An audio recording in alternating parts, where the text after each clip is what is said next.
In addition to In Too Deep, Andrew can also sign the title's gonna, thank you very much. What's it called?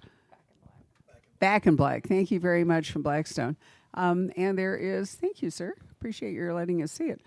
It's a paperback original, but it has a Jack Reacher short story in it.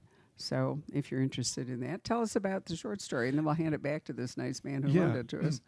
I mean, I had nothing to do with the idea behind it, but I think it's fantastic. A friend of ours, Don Bruns, who is an author as well as a musician, he was trying to think of a way to have collections of short stories that have a theme. Because the problem with short stories is that generally you have one anthology and there's no way to follow it. So publishers don't like it because they like there to be a series or something that links the books together. So Don had the brilliant idea of having a series of short story anthologies that are inspired by best-selling albums. So this one is the third in the series. The first one was Hotel California. And we have to say inspired by, in case there are any lawyers around, because we were in no way copying it. So the first one was Hotel California, and I actually have a Jack Reacher story in that one. The next one was Thriller, Michael Jackson, and I don't have a story in that one because I hate Michael Jackson. And then the third one, this one, Back in Black. So there's a new Jack Reacher called You Shook Me All Night Long. And knock him out with those American thighs. Yeah. Real echoes of my teenage years. I love it. Right. So why don't we do this in alphabetical order, which is the way I usually figure this out. So Alexander comes before a child, right? So we'll talk just a little bit about Lady Emily. Are there any Lady Emily readers here, or are you mostly Reacher fans? Oh, good. All right. So Lady Emily, as you know, began as a brand new widow way, way back in the very first book, and gradually learned a number of truths that had been hidden from her about her first husband. But then prudently, she married again, a really nice man who turns out, oh joy, is actually a secret agent for Queen Victoria and now for Edward VII, which means that you have lots of opportunities there for travel and for mixing up spy story or mystery or, secret agent shit, whatever you want to call it, right? So in this one, where are we? Well, we are in the Bavarian Alps at a villa that... So Emily has a very good friend, Cecile Dulac, who is a violently elegant Parisian of a certain age. And one of her friends has built this villa in the Alps and is having a party, to kind of a housewarming party, if you will, once the construction is finished, and to show off her extensive art collection that is housed in the villa. Okay. So if you've been to any of them, the Wittelsbach, which were an incredibly wealthy family, if you go to Munich, the residence in Munich is spelled anyways, D-E-N-Z is the way it ends, which is like, calling it a chateau. It's not residence in the sort of English sense. Is fabulous. I mean, I've been through it 2 or 3 times, and it's absolutely stunning. And then if you go and visit, how many castles are there? I mean, there's the one we always think of, Neuschwanstein, but there are at least 3 others. Yeah, well, there's Hohenschwangau, which is where he grew up, but had been a rebuilt medieval castle. Okay. There's, I can't think of the name of it, the one where he died that was supposed to be a mini Versailles. By the lake. By the lake. Yeah, that's the one. You have to take a boat to get to it. It's out on an island in the middle of the lake. You have to take ferry is too coarse a term, it has to be much more elegant. Not quite a swan boat, but kind of a swan boat to get out there. It is kind of a swan boat, right? So this is the area in which you're in? Yes, that is where we are. In fact, so in Emily's timeline, the villa is near these castles, and in the secondary timeline, we are actually at the castle. Well, we're at Hohenschwangau because Ludwig has not built Neuschwanstein yet. He is in the process of planning the construction. So Ludwig, we probably know today, was gay. He was very probably bipolar or some such thing. I mean, it's kind of hard to say. Maybe he was just like super flamboyant. And he was a patron of Richard Wagner. And so he was much into theater and music, probably exploited, certainly by Wagner, who was a many ways terrible person, even though he was a great composer. And never married, right? And had no children. So at some point, it's pretty clear that he was bankrupting the kingdom. So is that the backstory? Is what happens Yeah, to although him? to be fair, he really was bankrupting himself. He bankrupted himself before, but the propaganda at the time was that he was taking it from the treasury. But if you really pour into the records, he was spending personal money. So we'll give him a little credit for that. But maybe the fear was that when personal money I- ran out, he well, would I think- just dip into the treasury. I think he would have. Which is what George IV did. You know, there's so many beautiful and iconic things in London. George IV was another builder and arts patron. And again, his finances were scary. Yeah, except that you could argue that today, Bavaria, a lot of their tourism comes from people going to the castles that Ludwig built. Yeah, but that's a really, come on. We wouldn't have. Well, we would not be okay with it. Yeah, but well, no, I didn't mean that. But I mean, that would be a far-seeing future effect. I don't think that someday, Ludwig really had in 200 mind. years from now, Right. people will come to this castle. I promise. It will save our economy. You missed them. The cakes for our the cakes for our 30th birthday just went right by there. The coconut and the sideways, which is even more confusing. We have to fix that. Right. So, I'm trying to remember, did you always have these 2-track stories, or did they kind of Well, enter into the structure after a bit? At the very beginning, I always had something between chapters. So in the first book, when Emily is newly widowed, between the chapters were excerpts from her late husband's diary. And so as I went on, I always liked to have something between the chapters, but it wasn't until I did the Venice book, Death in the Floating City. That was the first time I did 2 completely separate timelines. But I think I had always wanted to write them that way. I love reading that. And I think when you're writing, you've got to write what you love to read.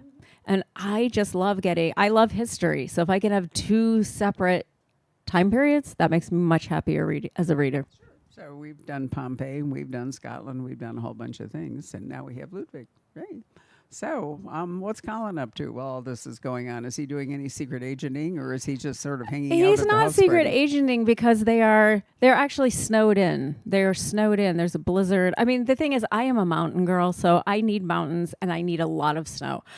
Andrew can attest to this. If I was on the top of Mount Everest, I would say it's great, but there could be more snow. So, which is true, right? So I needed to have a book that everyone got to be snowbound, and so they are snowbound. So Colin can't really be secret agenting. God, it's so Agatha Christie, isn't it? I mean, there they are, snowbound in a Are there footprints to the castle body? in Bavaria, right? And so, who's the Hercule Poirot? Is it going to be Colin? No, it's Well, gonna I be think it has to be right? Emily. Emily. Colin never is going to steal Emily's thunder. He's an enlightened Edwardian husband. Except when it comes to skiing, though, Colin is a much better skier. Colin is a much better skier than Emily. Is that that is true for you and Tasha too? No, it's the other way around. Oh, I'm trying to get not downhill, cross country skiing. right. So Emily is going to carry on. So you have at least 2 books planned, right? And by good fortune, they are going to India right after the election, possibly never to come back. But well, Andrew's safe because he can move to England, which will work out. But anyway, I imagine England. I mean, it's still the Raj at the Yes. time you're writing. Yes. So it would. I'm sort of surprised that Emily hasn't been to India yet. But now you have this chance. She hasn't, and I mean that is a place I've always wanted to send her. But I think early on, when I did a book that was considered quote unquote exotic, I set it in Constantinople, and I did that. Well, I did that for a variety of reasons, but partly because it's obvious to do in India. But it was actually when I started reading about the Ottoman Empire in the late 19th century, it was completely not what I expected it to be. I thought, this would be a great place to send her because one of the things I like to explore in the novels is what women in that time period were facing. And in Britain, in the late Victorian era, women did not have it good at all. You do until 1887, when the Women's Property Act passes, women cannot own anything separately from their husbands. So the minute you get married, your husband literally owns everything that was in your possession, pretty much including you. So I thought, well, let's send her to a society that's even more repressive than Victorian England. And I thought, well, the Ottoman Empire, right? That seems way worse. But then once I started doing the research, what I found was that the Ottoman women at that time period had far more rights than their English counterparts. I think most people actually had far more rights than English Well, women. that's probably Which true. is one reason why, I mean, being a widow was the ideal stature. If you were single, if you were an unmarried woman, you had to live with a chaperone or whatever it was. And if you were married, you were stuck. But if you were a widow, you had it good. Maybe that's why there's so much crime written about it. Lots of murder mysteries set in, late Victorian London. Well, it's also very convenient if your late first husband settles irrevocably upon you an enormous fortune. That also works out extremely well. Right. So, Andrew, have you ever felt threatened by all this? Or He's modern time? my second husband. He's safe. Yeah. I mean, I'd like to say that she already has the enormous fortune, but let's just put it this way: I steer very clear of any high windows. I never walk next to the curb when we're going down the street. So anyway, so we have things to look forward to with Emily. So moving on, Andrew, talk to us about Reacher. This is a kind of a what would you call it? Locked room mystery, or Yeah, in a way. I mean, it starts off that way because I just decided this time we're gonna, every book you've got to make it, especially if it's a series. Everybody knows who the main character is, and so the decision you got to make is how do you introduce them this time? Are they going to be there on the first page? Is there going to be some stuff that the bad guys are doing first that then the hero stumbles into later? And so. And that's really what happened in the last book. The last book, The Secret, that was a prequel when Reacher was still in the army. So interesting book to write because, first of all, it's a little bit back in time. So it's not as historical as what Tasha does, but you still had to put some thought into it because you couldn't have people texting one another. You couldn't have people with cell phones, that kind of thing. And so in that book, it opened with the bad guys doing some really diabolical things, and Reacher didn't come along until a little bit later when he got assigned to a task force to go and figure out what was happening. So this time, I like to mix it up, so I thought this time we're going to open with Reacher front and center. And I thought, why go with the soft opening? Let's just cut right to the nitty-gritty. So this opens in a scene in the dark. Reacher is just coming around from having been knocked unconscious. He has got no idea where he is or how he got there. He feels pain in his right wrist because it's been broken, and he realizes that he is shackled to a table in this darkened room. So he's got no idea how he got there, but he realizes, well, somebody must have brought him there. And if you know Reacher, you know that person is going to have an extremely bad day. So it works from there. Reacher needs to escape, and then he needs to figure out what is going on, and then he needs to bring the bad guys to justice. that's really interesting because so often, Reacher, I'm still thinking about, is it the second book or the third where he's just walking down the street in Chicago, the dry cleaner door flies open, and, I think it was the second book, wasn't it? Second book, yeah. And, Die trying, yeah. Right. And so much of the time, he's just there and bad things go on. So in this case, but, that's not true here. That's a really important point, Barbara, because especially with a long-running series, when you always have to have your hero involved in a crime of some kind, how do you keep making it so that they keep stumbling into something where there's a crime? And I think, you guys are the readers, you can tell me, but I always feel like you get away with one coincidence per book. You can't have two because people are going to say, no, that's too much, you're pushing it. You can usually get away with one coincidence. And so for me, that coincidence is that that Reacher happens to be in the place where the bad guys are getting out of control. And so the question is, if you've only got that one card to play, you've got to be really careful. You've got to make it count. And so, it was easier with The Secret because he's in the army. He's paid to be an investigator. So it's not outrageous for him to be sent to investigate the crime, so I could use the coincidence later. But with this book, you know, it was like most reaches where you've got the one chance, the one coincidence, and that coincidence is, it turns out this isn't giving much away, the reason he's unconscious with a broken wrist is that he was hitching a ride and the car he was in goes off the road and crashes, and the driver is killed and reaches knocked unconscious. And so the coincidence is the car he happened to hitch a ride in was the one that got in this accident. And I feel like you can get away. I mean, do you guys agree? I think you can get away with it the one time. Do it too much, doesn't fly. So yeah, so the coincidence, we played that card on getting Reacher pulled into the mystery. And then, of course, he's not going to let it go, is he? He's not going to walk away without finding out what these guys are up to and make sure that they pay for whatever bad things they're doing. Well, I mean, if you lead a lifestyle like Reacher, you're going to have more than the ordinary encounter with bad situations, right? I mean, you know, you're not sitting here in Scottsdale getting ready to eat cake. You know, you're out on the road. And it would be pretty hard to crash a whole bus. So you did need to make him a hitchhiker, because most of the time, you know, he's on Greyhound, right? Zooming along. Or he's walking, because was it 2 books back, the Arizona book, he's actually walking into the town where stuff happens. He got dropped off. I guess he had a ride, and the guy wanted to go to California, and Reacher took it. Yeah, you're absolutely right. Yeah, that one was better off dead, and he's hitched a ride. He's decided, he's taken it into his mind that he wants to go to California, so he wants to head west. So he's hitched a ride with somebody. That guy was driving home because he'd been wanting to buy a classic car. The deal had fallen through. We don't know anybody who would do that. We have to stop right here and tell you that Andrew celebrated today by buying a Porsche.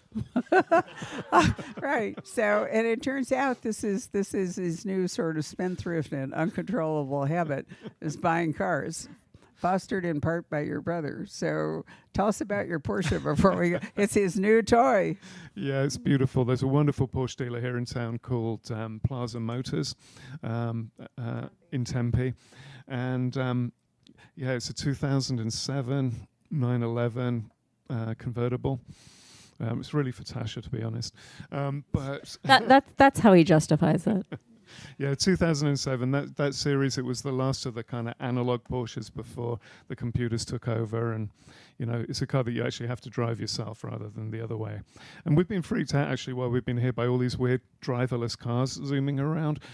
So this is the opposite. This is one that you absolutely have to drive yourself. Yeah, you're right. You've probably seen more Waymo here than you would have. And isn't it kind of creepy to be... Yeah. They go if by if they were in Wyoming, someone would shoot them, seriously.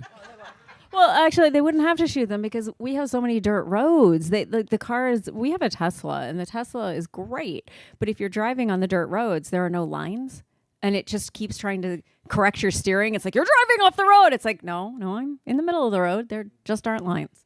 Yeah, I hadn't even thought about that. Wow.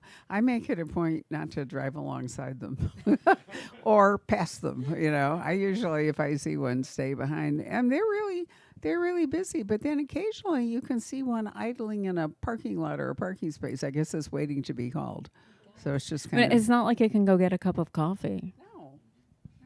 It's very weird. Well, anyway, so now that you have... So are you going to be driving... what's going to happen to the Porsche? You're not driving it back to Wyoming, right? Because you're flying to London. Yeah, going to London for more events, and then India. So I think we're going to have it delivered.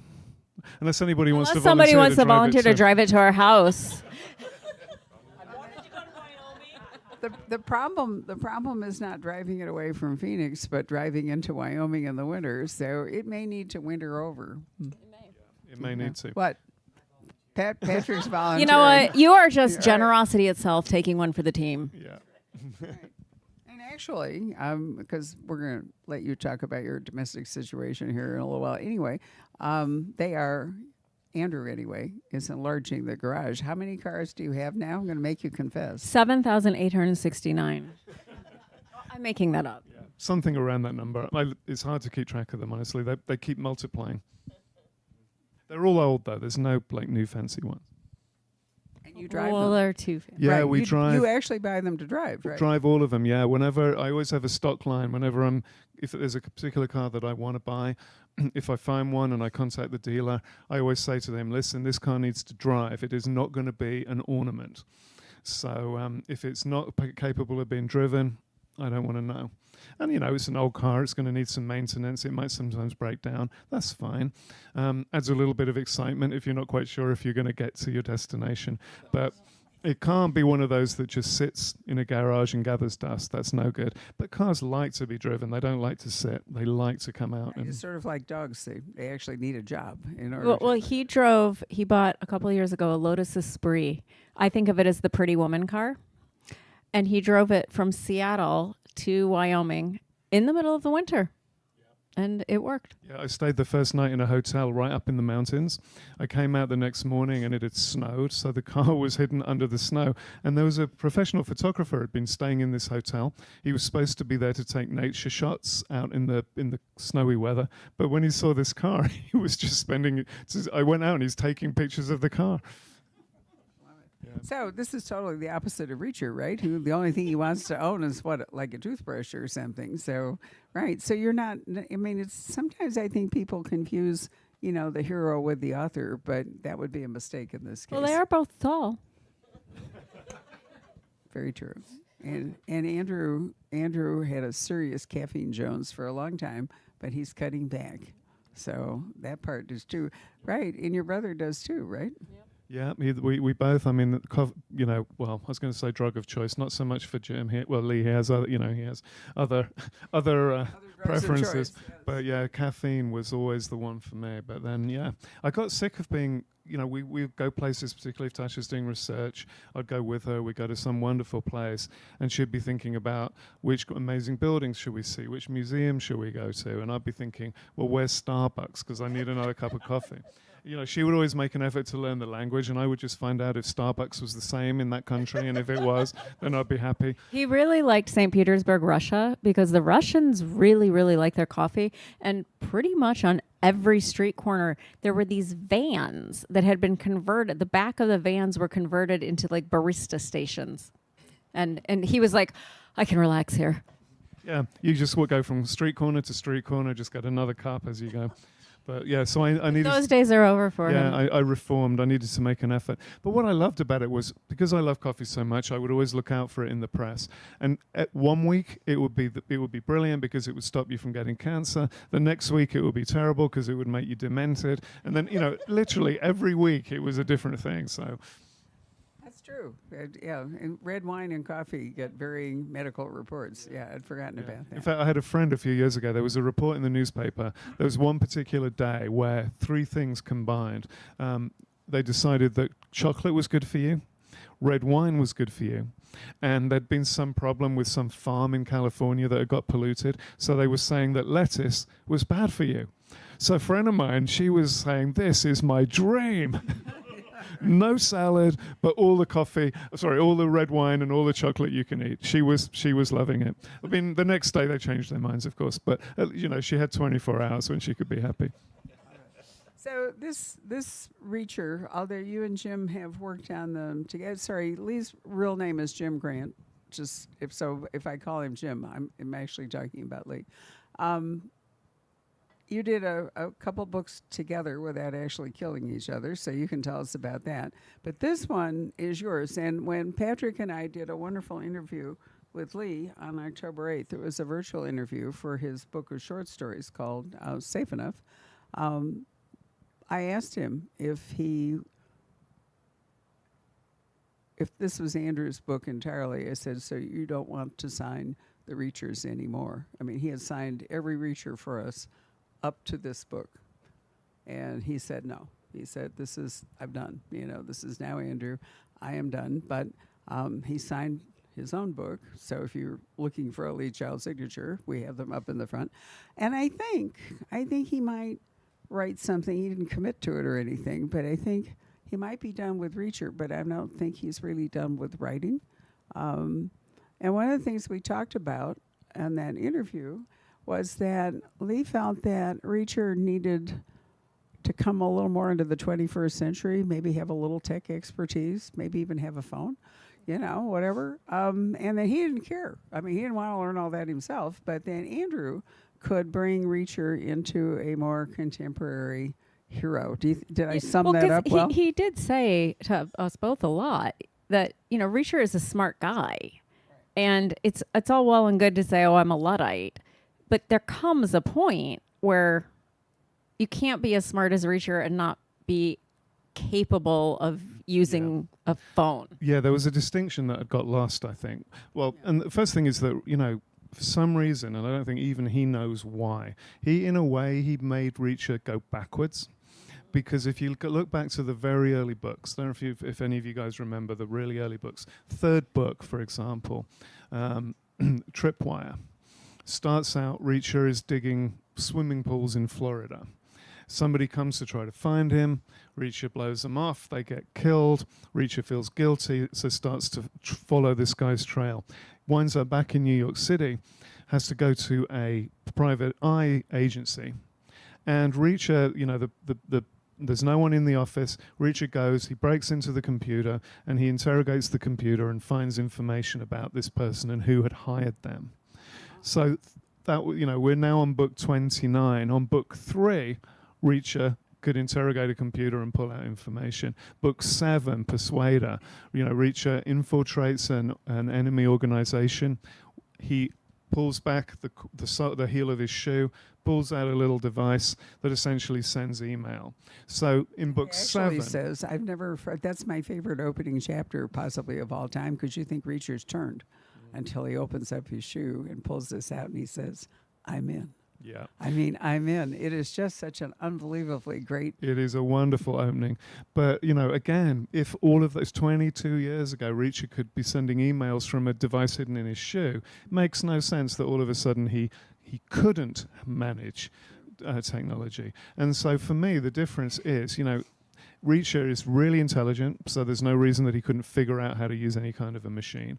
And on top of that, he is a really accomplished investigator. He made his name in the military police. He was the head of the 110th Special Investigators. He knows how to investigate. And so if there is a machine that could give him a shortcut to find a clue or to track down a bad guy, is he not going to use it simply because it's electronic? Of course not. He is absolutely going to do that. The thing is, and this is what I believe had got lost, is that Reacher, it's not that he doesn't understand how to use a smartphone, it's that he doesn't know why anybody would want to.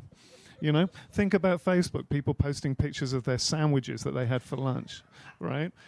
That is what Reacher doesn't get. He doesn't think, well, why would anybody care? Why would anybody be interested? I think I live with someone who doesn't get why people post pictures of their sandwiches on Facebook. And also, if you think about Reacher, you've got this central conflict in Reacher's character in that he is always on his own, and he kind of likes being on his own, but he's also always conscious of the fact that he might be lonely at some point.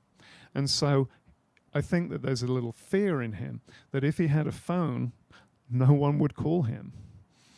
So that's an interesting point. But as we're moving towards a cashless society, I mean, it's getting harder and harder to go through life without using your phone. You can't travel without a phone. I mean, you just can't do it at this point. All airports, you have to have the United app and then, whatever it all is. I'm just astonished at how difficult it is to navigate most things anymore. And increasingly, there are places that don't take cash at all. You see it. In fact, when we flew home from Quebec last year, I had some Canadian change left over. So I thought, and the way that tourists do, I would go to the airport gift shop, whatever it was, and I would spend the rest of my money. They don't take money. You had to use a credit card or your phone. That was it. So I have my Canadian money, baggie in my drawer with my passport in case I go back. But I mean, I don't think credibly. My point is that at some point, he's going to have to at least use it for some basic moving through life things. Yeah, and I mean, what I've been trying to do, and you guys can tell me if you think we're getting this balance right. You know, when the first one we did together, the Sentinel, I made it so that there was a need for him to communicate by phone. So the guy, one of the characters, Rusty. Remember Rusty Rutherford? I loved Rusty. He gave Reacher a really basic cell phone. And Reacher used it for the duration of the story, and then at the end he threw it away. So he used a phone during that period, and then the couple since then he's dabbled with phones. He's used them from time to time. He's often the person he always collaborates with somebody in a book. You know, usually a woman, and so the last couple he's had someone else, look up things on the phone. In this book, at one point, he needs to know what time the tide is going to turn in a particular place. So he has somebody look it up on their phone. So we're moving him to the point where he is taking advantage of the technology a little bit more, but without necessarily, he's not yet signed up for the friends and family plan. But maybe. Maybe he's a guy for burner phones, not his own iPhone, but just burner phones, to do the basic stuff. It could well be. Yeah, just when he needs them on a book-by-book basis, yeah. So flesh out the story a little bit more. So Reacher, as we said, he wakes up unconscious in this, he wakes up from being unconscious in this darkened room. He immediately escapes, and on his way out, so the person who has clearly been responsible for tying him up, that person, his day goes downhill very rapidly. Reacher, leaves him abandoned on the floor. And on his way out of the building, he comes across another guy who says that he's there to help him. And he claims that the person who'd been driving the car that had crashed, who's died, was an FBI agent who was undercover in this organization. And that gives Reacher a huge problem because on the one hand, these people have messed with him, so he wants to, kill them, their families, their friends, everyone they've ever met. Similar to the attitude that Lee and I have most of the time. So on the one hand, he wants to just go crazy, but at the same time, he's an ex-law enforcement person himself, and he is responsible. And so he doesn't want to do anything which is going to mess up a potential FBI investigation. Can't be sure that it's true because, this is something sometimes, certain people don't latch onto immediately, but there are characters in crime fiction who lie. So it could be that the guy's not telling the truth. But Reacher knows there's a chance, so he needs to adopt a kind of watching brief to find out as much as he can about what is happening in this organization and are they being targeted by the FBI? Because if they're not, if there's no FBI people watching, all bets are off. He can do what he wants. But if there are FBI people involved, he's basically going to keep all the bad guys penned in till the good guys arrive, and then he can hand it over. So he gets involved with them. He starts to dig into what these people are doing, and turns out, of course, that they're up to something really pretty bad. And when he gets to the bottom of what that is, it falls to he tries to hand over to the authorities. But a ball is dropped, and Reacher has to pick it up and make sure that, in the end, the bad guys don't get away with it and are brought to justice. So in some Reachers, the stakes can be fairly small and personal that he's cleaning up, and then in others, they turn out to be pretty major, pretty global. So Tasha and Andrew asked me to do some interviewing here, but really part of the point of this was so they could talk to you about what it's like for them to live together and write together and talk about movies and all that stuff. So I'm going to skip down there to the back, and then I will have a microphone for when it's time for you to ask questions. I can run around and hand out the microphone. So Tasha, I'll turn this over to you. Well, Andrew, I'll turn it over to you. Oh, okay. Pass the buck. Well, as you probably know, we live in Wyoming now, and one thing that you have a lot of in Wyoming is space. So we're fortunate that we have a house where I have an office down in the basement and Tasha has an office up on the second floor, and so we're not on top of each other while we're working. And that, for me, is a huge advantage because we previously lived in Chicago and we had a small apartment, and there was really just one room that that wasn't a bedroom or a living room or whatever. And for a while, we tried working together in that room. And it was an absolute nightmare for me because, you can picture the scene, two of us sitting there with our laptops on our knees, And I would be like, okay, trying to type, with my two fingers. I'd look over, and Tasha, her fingers are moving so fast you can't even see them. There's smoke coming off the keyboard because she's working so fast. I've more or less, switched the computer on and wondered what to do, and she's finished the work for the day. So it was extremely dispiriting for me. So we let him have that room. It was the maid's room. Our apartment building was built in the 1920s, and it came with a maid's room and a butler's pantry. Sadly, we could neither find the maid nor the butler, which was very disappointing to both of us. But so I let him have the maid's room, and I had a library cart that I would put my research books on and kind of drive it around wherever in the apartment that I could find a quiet space to work. So it worked though. It worked. We lived through, I had to envy his horrible maid's room, which was either 150 degrees or like 20 degrees, depending on the time of year. Yeah, because this is Chicago. I mean, Shane actually has been there. It was Chicago. The door from the maid's room led out onto the fire escape, and the geniuses who built the building made the frame and the door out of metal. So in the summer it swelled up, so you couldn't open it, and in the winter it shrank down so much that you couldn't keep it closed. And the laundry was in there, and we made the mistake of letting your parents do laundry in our apartment, and we thought it would be a once a fortnight thing, but no, she was in and out of that thing like 6 times a day while I was trying to work. That's true. So when we moved, we wind up in a much better situation, because if you sell an apartment in the middle of a major city and then move into the middle of nowhere, you get a lot more for your money in the middle of nowhere. So we have this lovely house where our living space is all on the main floor, including our bedroom. But then downstairs, we have a library and Andrew's office. Well, you know what? You still have the laundry room down there. I do. There's However, something that follows me around. I'm not doing a lot of laundry every day. And then upstairs, we have a bedroom and my office. So it's wonderful because we have separate space.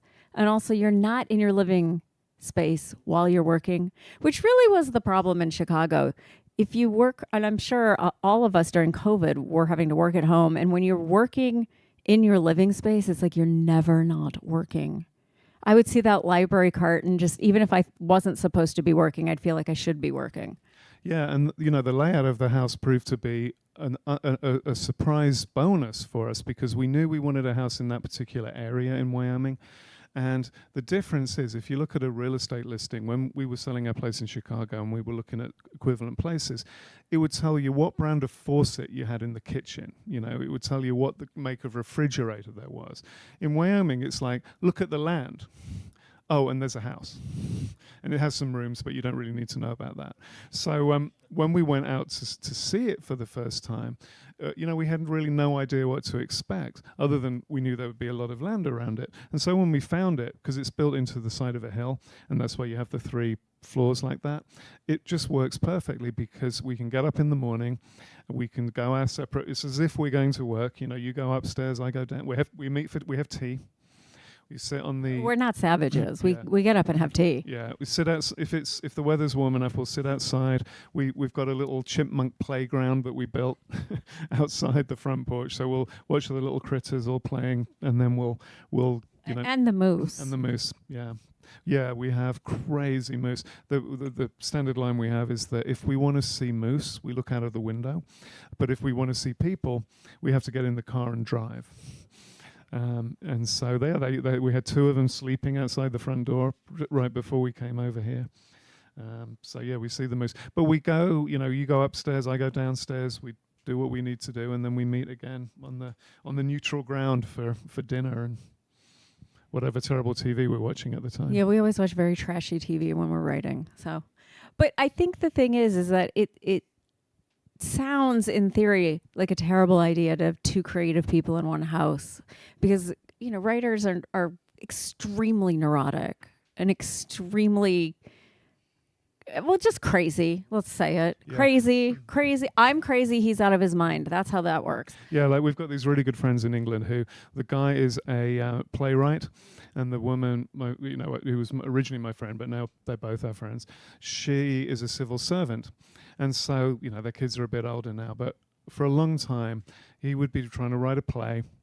wouldn't be going very well, so he'd get up early because he couldn't sleep, and he'd come downstairs, and he's Welsh, and he's also a playwright, so he's very dramatic. So he would fling himself down on the couch and try to figure out what's going on with his play. So she would get up, she would then get the kids up, she would get the kids dressed, she would make the kids breakfast, she would take the kids to school, she'd go to her job, she'd work all day at her job, she'd go to get the kids from school, she'd bring them back, she'd feed them, she'd put them to bed, and he's still lying on the couch, extremely dramatically. And she would go and find him, and he would say, "Oh my God, I've had such a terrible day."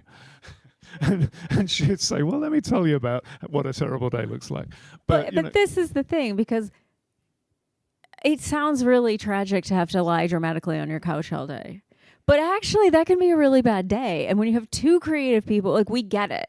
We understand. Like, if I see him, if I go down to his office to see if he wants some tea or something, and he's lying on his couch, he doesn't tend to lie dramatically on his couch, so he's pretty low-key when he lies on his couch. But I'll know that he's working. It might look like you're not working, but large parts of the creative process are spent where to anyone in the outside world it would look like you were doing nothing. But in fact, it's so important. You can't, most of writing a book is not sitting and typing.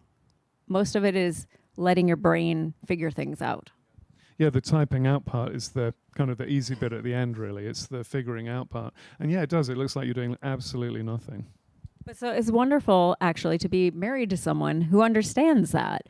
And then we also, it's like you have a built-in sounding board who understands the entire process of writing a novel. So for me at the beginning, I am completely erratic, and I'll say things like, "Okay, so remember how I told you there was that guy with a hat? Well, I think if he went to Bruges," and he'll be like, yes, yeah, of course. Like, he understands my crazy, nonsensical shorthand. Yeah, because I always think that the beginning part of writing a book, I used to say this at the start of my career and people wouldn't get it but now they've made a comeback.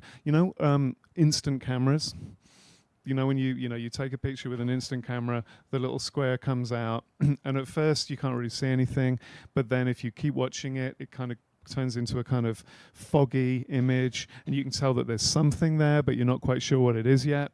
And if you keep looking, eventually it solidifies itself into an image. That's kind of what it's like when you're starting to think of an idea for a book. At first, you can feel that there's something there, but you can't quite see the edges of it, you can't see the shape of it, and that's where if you try to describe it, you sound like a babbling lunatic. And so it's useful to have somebody that realizes that you haven't actually been dropped on your head, that you have, Well, I mean, we're not saying we haven't been dropped on our heads. But. Yeah. You know what? We're waffling away. Does anybody have any questions? Because, we can talk all night, but if there's anything that you guys would like to know, yeah. We've got one at the front, Barbara. Okay. I have a question while I'm walking up, which is I'd like you to talk a little bit about how you and your brother managed to work without killing each other. But we'll take your question first. Well, my question is, so do you guys have similar writing styles, or do you outline, you don't, or vice versa? We really don't. I mean, I guess a little closer now. So I am a complete writing by the seat of my pants. I need to know kind of the setup for the story. I'll have a broad idea of who the characters are, and then I need my first sentence. But then it's just sitting down and telling the story. I always liken it to, if you're sitting with a little kid and you're telling a story, you don't get to say, "Oh, just give me a few days so I can go write an outline first." That's like the kid's going to be like, "Excuse me." When my son was little, he would say to me, "Mommy, don't press pause. Hit play," because he'd want more of the story. So I am very much of that ilk. I make it up as I go. I can't know what happens on page 200 until I've written page 199, because I don't know. I guess I feel like it's just you're making decisions in the moment for those characters, and it's how they're reacting in that moment. Also, just from a mechanical point of view, I get up very early, so I get up. I like to get straight to work. I mean, I'm happy if by 6:30 in the morning I'm in my office. He's happy if it's 6:30 in the morning he's just gone to bed. Yeah, that's the only time I want to see 6:30 is if I'm on my way to bed. But yeah, I mean, I've written different books in different ways. I think it depends on the kind of book that you're writing for me. I did a series where I had a detective who worked in Birmingham, Alabama. And those books, I always had 3 storylines that intertwined.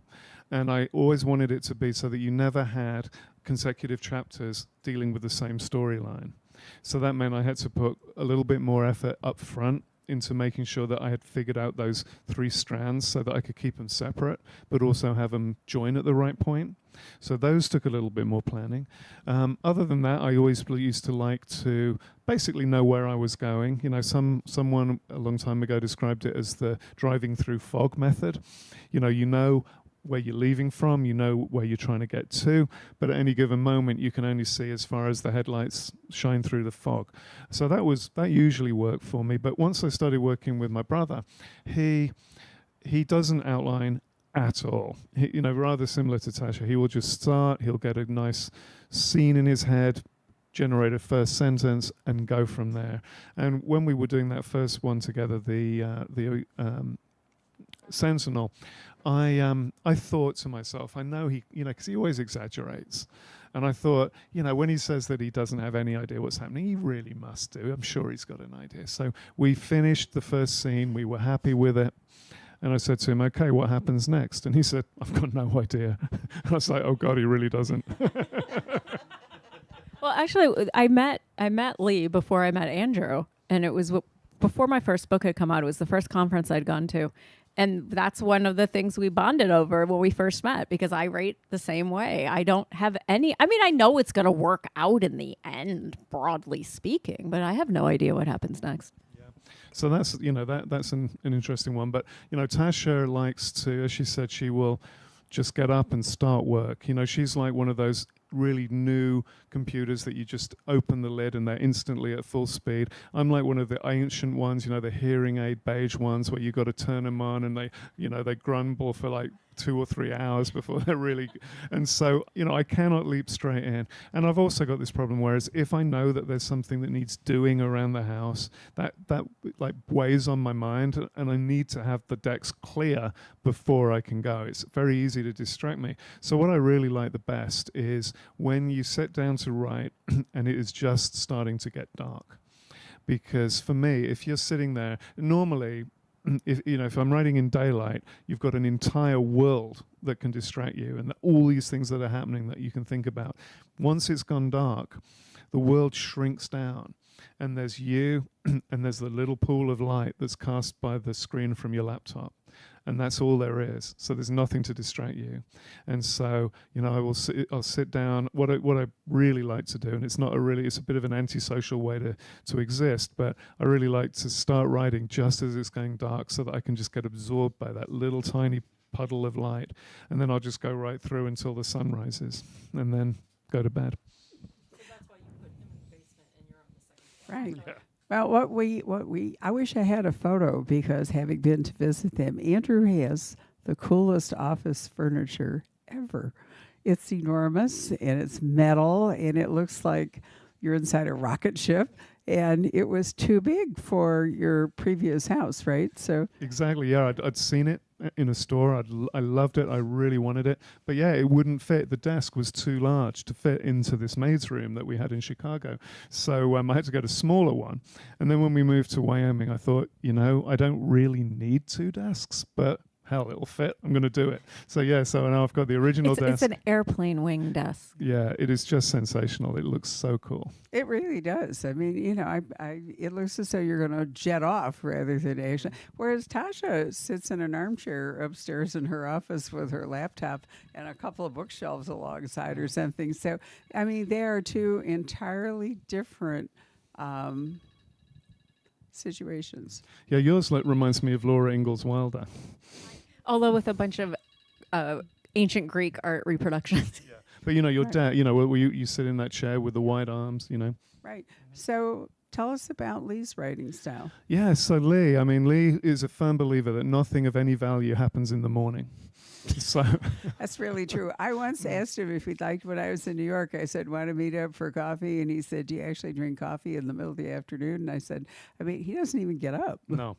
No, well, what he does, so he'll get up late, then he has his breakfast, and he actually, there was I can't remember who, it might have been was Crime Spree. Crime Spree magazine did an anthology of authors would provide recipes, and so Lee did breakfast, which is switch on coffee machine, light cigarette.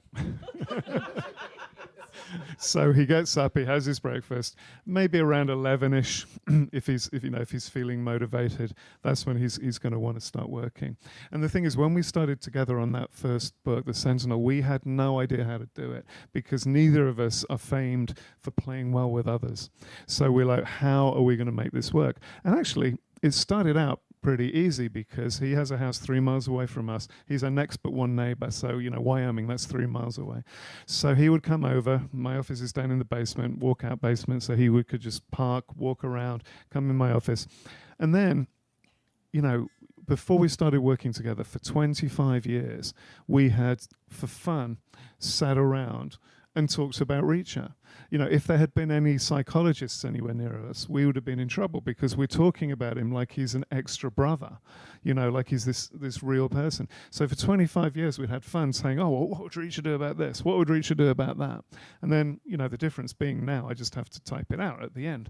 And so he would come over, we would hang out in my office, we would talk about it, scene by scene, what happens next, and it was great. But then we started writing in September 19. So then Christmas came, we went off, we did other stuff, we traveled. And then, of course, COVID came and everything was locked down. And we couldn't get together physically anymore because we were stuck in separate places. And so we had to start just emailing the document back and forth, which is absolutely nowhere near as much fun. Because, it's so much fun to just hang out with your brother and make up stories, right? It's just so much fun. But what we realized was the way it was working would be he would pop over and I would say to him, okay, here's what I did last night. And this is how it links into the scene before. This is why I think it's important. This is how I think it can connect to the next thing. And he would then read it, but he would have those words in his head, right? And when you buy the book from Barbara, you don't have one of us sitting on your shoulder telling you why we'd written that scene. That costs extra. Yeah. Jim's idea was to have Scarlett Johansson do it. But that was even more extra. What we did when we stopped being able to do it in person and we started emailing it back and forth, a document would be there, you would open it, and you would read it. And the words were either good enough or they weren't. And so that's exactly the same as what you get when you buy the book. You just have the words on the page. And we realized that it was much more efficient because without that preamble, without that explanation or justification, you read the words, were they good, were they not? And that was, I think, an eye-opener for him because, he is older than me. He always sort of adopted the kind of the big brother role, and of course he invented Reacher. So, he kind of felt he was, had the senior position. And so when it got to the point where I'm thinking, well, sorry, mate, but this is my livelihood now. So if there was something that wasn't good enough, I was saying, no, that's not good enough. That's not working. We're going to, And so I think he was a little bit taken aback at the beginning, but then he thought, you know what? This actually gets us to where we need to be much more quickly than we had been doing before. No messing around with, politeness or tiptoeing on eggshells, nothing like that. Just, is this okay? If it isn't, let's change it. And so during the second part of writing The Sentinel, we had this technique. By the time we were writing the next one, Better Off Dead, COVID, we'd kind of got through the worst of it. We could, if we had wanted to, have gone back to doing it in person. But by that point, we're thinking, well, it would be more fun. But this is a job. We have a better way of working. And so we stuck with it, and that's what we did for all of the ones where we collaborated. We just did it remotely and passed it back and forth. There'd be just some discussion at the beginning of the book, and that was where we kind of, he says to me, he didn't say it at the time, but afterwards, he'd been a little nervous about were we going to be good at working together. So when we talked about The Sentinel, And as Barbara was saying, he had this objective that he wanted me to help to move Reacher a little bit closer to the current day in terms of the technology. So thought about how that was going to be, and what I decided was the way to do that would be to confront Reacher with a cybercrime. You know, an idea that somebody had inserted a malicious program into a town's computer systems, locked it down, and were holding them to ransom.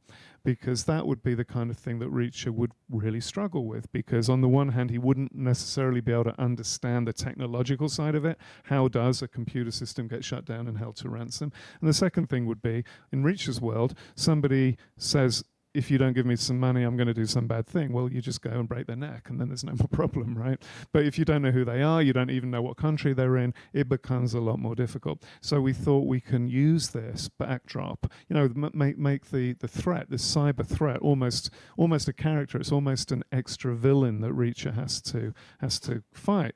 So this was the background to it. This is what we thought we were going to do, the idea for the story.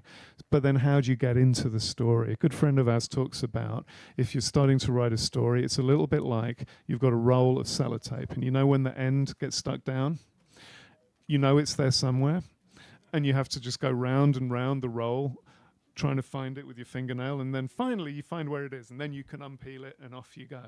So the question was, how do we start the story? And we both independently came up with the same idea, that you start off by having, you need a kind of, because the theme is this technological thing, the cybercrime.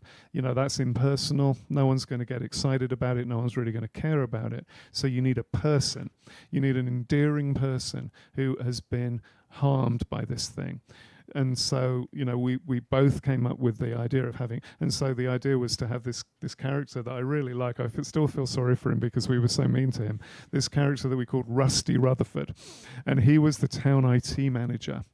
And he had been talking to his bosses, and I think this is kind of a personal touch, because who has never had an experience of seeing a potential problem, going to your boss and saying, this is all going to go horribly pear-shaped unless you do something about it. The boss ignores you, it all goes horribly pear-shaped, and somehow it's your fault, right? We've all been in that situation, haven't we? And so here's Rusty. He's warned of the danger. They haven't given him enough money to fix it. It all goes horribly wrong, and somehow it's Rusty's fault. And so that's how we open. Poor Rusty has been fired. He's at home all upset. And when we talked about it and we realized, we had not only the same idea for the kind of the big picture, the big scope of the thing, but the actual minutiae of how it starts.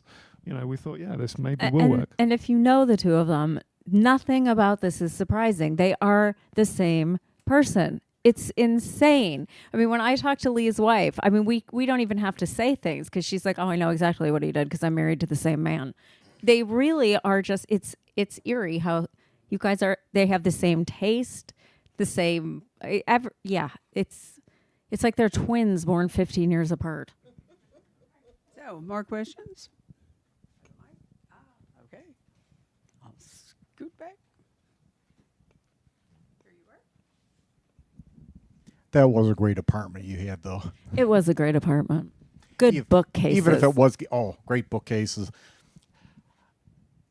Are you right? Did this book you said was the first on your own entirely? Did you discuss it with Lee at all, or was this entirely you in the coffee pot, sitting in, writing the whole thing without Lee's daily back and forth and input and all that?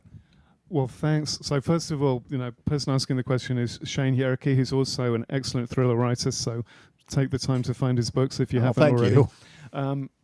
But to answer the question, no, I didn't tell him anything about it. I just said, okay, you're cutting the cord, so.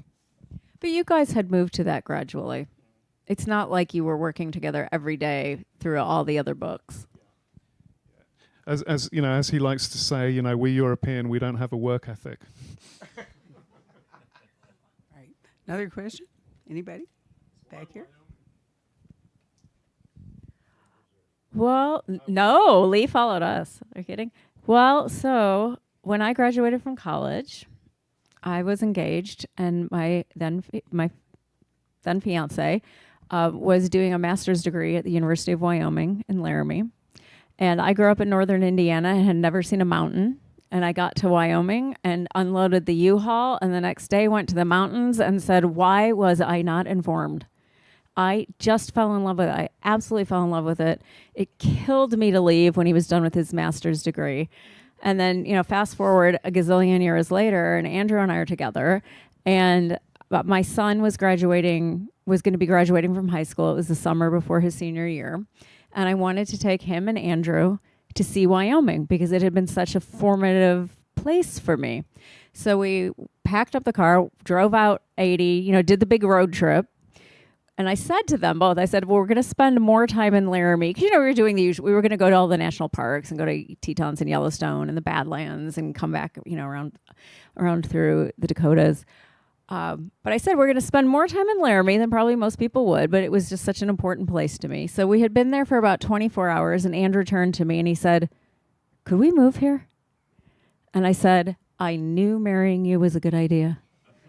And in fact, because the thing is, and I said, well, you wouldn't want to be in town, right? And he said, no, let's be somewhere out. Because we had actually been looking in Chicago for a bigger place, but we really couldn't afford one. And so I just knew from the years that I'd lived there, I was like, well, there are 3 places, Tie Siding, Centennial, and Woods Landing, all within about half an hour of Laramie. I was like, Tie Siding would be the best because it's most convenient to the Denver airport, so it'd be easy for flying back to England. And we got on Google and found the house that night. And even before we saw it, we were both just completely obsessed. We were like, we have to buy this house. And it turned out that the couple selling they had 3 houses, and they're just lovely, lovely people. But they hadn't been using the Wyoming house very much anymore. And so their kids, their grandchildren were in college at this point. And so the kids were saying, listen, you got to sell this house. We don't really use it anymore. So they had put it on the market a long time earlier at a very aspirational price that if we had seen, we would have been like, well, we can't afford that. But 2 weeks before I Googled and found the listing, the real estate agent had said, listen, you've had this on the market for, 2 years or something at a ridiculous price. I'm not renewing the contract. So either you price it at a reasonable price or you find a different agent. So they dropped the price 2 weeks before we looked. And if they hadn't, we would have never been able to buy the house. Yeah, it was really a kind of psychological ploy for the guy because he knew he should sell the house, but he didn't really want to because he liked it. So actually what he did was every summer he put it on the market, and then every winter he took it off again. And then every year he could say to himself, didn't sell, not my fault, I tried. And then, if the agent hadn't basically fired him, for being unrealistic. But then when we closed on, we didn't move into it right away because my son is at the University of Chicago Laboratory High School, ready to start senior year, and we're like, we're moving to Wyoming, and he's like, so we said, no, we're gonna stay in Chicago, but we closed on the house in that September. And so Lee and his wife flew out with us because they wanted to see that, and they thought we were crazy. And I remember Lee saying to me, we were in his apartment in New York and telling him about it before we'd even gone to look at the house. And he said, so what does it cost to park an hour in Laramie? I was like, well, nothing. Because he was such a confirmed New York transplant. He thought, okay, he could understand us living in Chicago. Because he thought, well, it's like New York, but not quite as good in his eyes. But Wyoming, he thought we had completely lost our minds. He did. So they came out with us, and we got there on a Friday afternoon. They see the house, they see the ranch. By Sunday, they had made an offer on a house 3 miles down the road. And they both look really good in cowboy hats. Yeah, there are some questions online that people would like to know the story of how you two met and how long you've been together now. Well, we have two sides of the same coin for the story of how we met.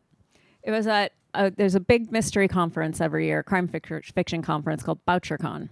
And in 2008, it was in Baltimore. And I had gone the night before. Like you go to a conference, if the panels start Thursday, you go Wednesday so you can see your friends, hang out a little bit. So I'm in the bar on Wednesday night, and I look over, I'm with a bunch of my friends, and I look over I'm at a table and I look over at the bar and I see this tall, sexy, cool drink of water. And I was single and I was like, I'm going to go pick that man up. And I did.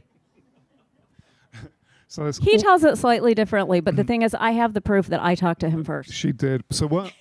my side of the story is that sure enough, it was the Wednesday night at the Conference Hotel in Baltimore, and my first book hadn't come out yet. But everybody, my agent, publishers, everybody is saying, okay, now with your book on the horizon, it's time to start going to these things, meet people, meet the booksellers, the reviewers, the industry people, start getting your name known. So I thought, okay, I'll do that. So I show up, and my brother's there that year as well. So we go to dinner that Wednesday night. There's a steakhouse inside the hotel. So we have a gargantuan steak, and we come out, and he wants to go outside for a cigarette. And, really, I just wanted to sort of hang out with him. I didn't want to have to go and meet loads of strangers. But I thought, no, I've come here to work. So, he can go out and have his cigarette. He calls it the camel that changed the world because he went outside to smoke his camel. And I thought, okay, I've got to go in the bar and, I've come here to work. I've got to get on with it. So I arrive at the door of the bar, and this bar was enormous. It appeared to be like the size of a football field. And it had booths down one side, it had round tables along the middle, and the bar itself on the left-hand side. So I thought, this is really awkward. It's the first time I've done this. I'm coming from England. It's not really done to just go up to people and say, hi, let me tell you about me. So I thought, what am I going to do? So I thought, well, what I'll do is I will make my way to the very far end of the bar. And then even if I lose my nerve, I'll at least have to bump into people and say, excuse me, or whatever. I have to at least talk to some people. So this is what I'm going to do. So I take one step into the bar, and then I notice that at one of these round tables is this incredible blonde standing there with some of her friends. And I'm like, okay, the plan has changed. But the problem is, once again, how am I just going to come up to this gorgeous woman and start talking Well, to we her? hadn't been properly introduced. Exactly. It's a major problem. So I think, well, I'm in a bar and I don't have a drink.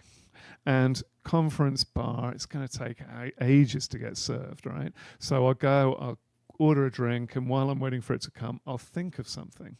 So I go over and I position myself as close to where her table as possible at this bar. And yet, within about 3 seconds, all of a sudden I've got a beer in my hand, and I'm like, I still haven't thought to come up with a plan. So I look around, and she is walking over towards me.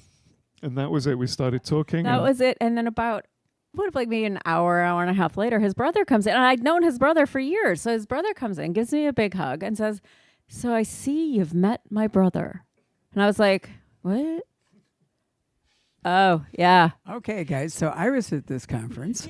I was actually, if you live long enough, you always get to be a guest of honor at conferences. So I was the guest of honor. Rob and I were both, I think, actually the guest of honor. And I am told, because I wasn't in the bar at that moment, there was this sort of seismic shock that ran through the bar when Tasha and Andrew's eyes met. I mean, and everyone at the conference knew it. It was like the most public start of a relationship ever. There were like 800 people that went, oh, it was great. Well, and we stayed up literally all night. We sat in the lobby of the hotel on a couch until 5:30 in the morning talking. And then we had to go change our clothes. So, and then we met up again. Well, and in fact, we wound up the next morning. There were some British writers who were really keen on going to shoot. They wanted to shoot. They wanted to go to a firing range because they couldn't do it in England. And so we, in the course of the evening, they were talking to us and saying, do you guys want to come shooting with us? And we were like, I was like, well, he's English. He probably wants to do this. I'm like, yeah. So we wound up going to a shooting range where neither of us, it was this place was, you can't make this place up. It was the worst shooting range in the world. It was in a strip mall that contained a shooting range, a sex shop, a cell phone store, and a church. It sounds perfect. It's America, for what you wanted, right? though. And so we go in. It did need a bar. That would have made it a lot better. But we go in, and you're in Baltimore, right? So you're near DC, and the guy who, I mean, he was just terrifying in every way. He starts telling us about how, well, this is where the CIA agents come to fire. And I'm like, no, they don't. No, they don't. They do not come here.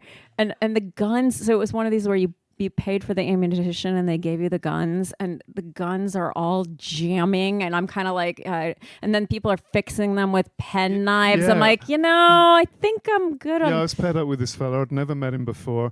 The first time I try to shoot this gun, it jams. So he does. He whips out his Swiss Army knife and starts to try to dismantle the gun. And I'm saying to him, listen, I'm sure you're a lovely fella, but I am not shooting a gun that you have fixed with your penknife.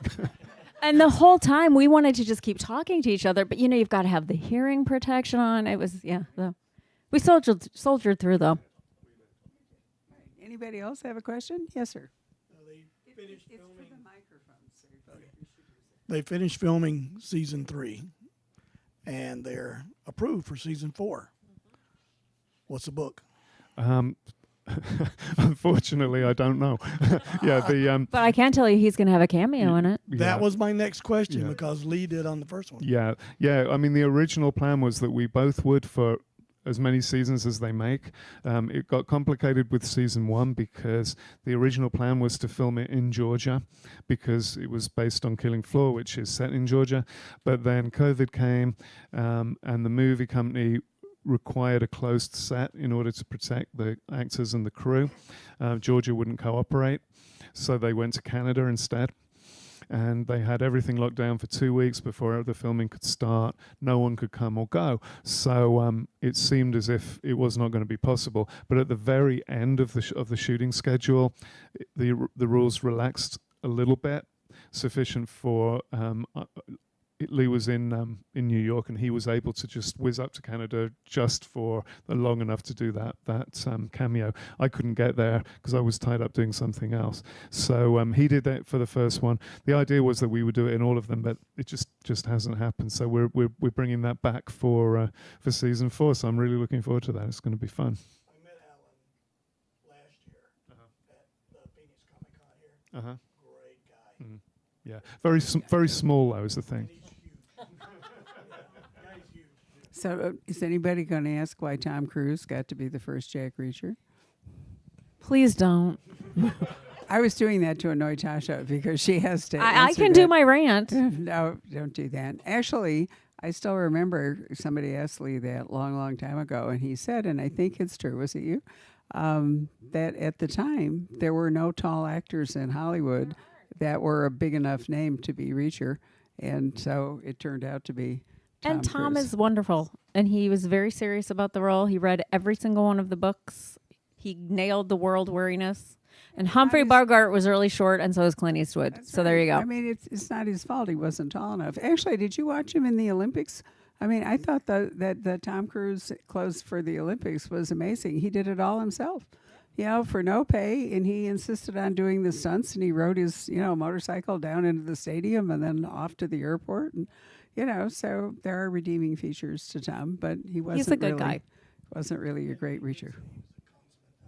Yeah, no, very, very good. Right, now he is. But I think Alan, although you should watch the interview that Patrick and I did with Lee. It's on YouTube. You just have to, Lee Child at Poison Pen, and because we talked about a number of things, including sex scenes between Alan and one of the women and how logistically that would work. So Lee said, she always has to be on top, right? So there we are. Anyway, if nobody has another question, then I think we should thank our authors for coming tonight. Yay. And, Andrew, if you can hand me the Michael Connelly book there. John, did we give out numbers? How many? Thank you. So what I have here is an autographed advanced reading copy of Michael Connelly's new book, The Waiting. And I thought that we would give that to some deserving person. If you already own the real signed copy of The Waiting, you can give this one to somebody else in your gift list. So, Andrew, want to pick a number between 1 and 16? 12. Does he always pick 12? Do you know, is number 12 here? You actually have to be here, or we'll move on to, oh, it's you. Well, okay. Because you already have it, right? All right, pick it. Tasha, your turn. 8. Are you a person who doesn't already have it? I did buy this one. Okay, excellent. Well, there you are. Thank you so much for coming. All righty, so we have cake in the back, and I hope you will eat some. Otherwise, we're going to be eating cake here at the store for days. If you could fold up your chairs and lean them against the wall and line up by number, have some cake on the way out. Thank you very much for coming. But let me just say that the reason there's cake is that the Poison Pen has just had its 35th birthday. And that is a phenomenal achievement for Barbara and all the staff. So congratulations.